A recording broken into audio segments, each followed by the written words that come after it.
श्री स्वामी समर्थ. श्री गुरुदेव दत्त.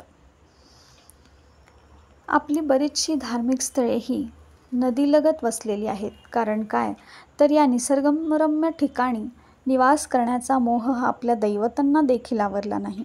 श्रीपाद श्री वल्लभ स्वामी महाराजांनी कृष्णेलगतच आपले वास्तव्य केले.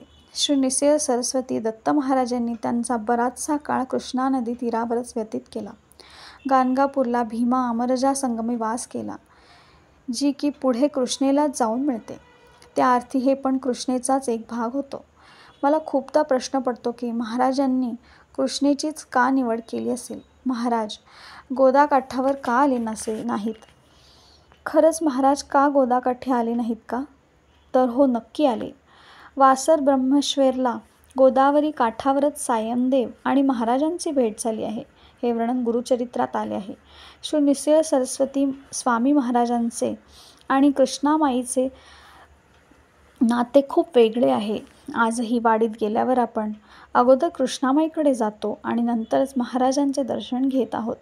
कृष्णामाई देखील वर्षातून एकदा तरी महाराजांना भेटायला उत्तरद्वारातून मंदिरात येतच असते. वाडीत कृष्णा नदीला माई हे उपनाम धरूनच संबोधले जाते. तेथे कृष्णामाईला खूपच आदराचे स्थान आहे. बरं, हे फक्त मौखिकच आहे का तर असे नाही. हे तेथील रहिवाशांच्या कृतीतून देखील व्यक्त होते. दरवर्षी वाडीत कृष्णामाईचा उत्सव देखील होतो. मी तिकडचा नसेल तरीही मला देखील कृष्णेबद्दल अधिक ओढ आहे, कारण आमचे महाराज तिच्याच तीरावर आहेत.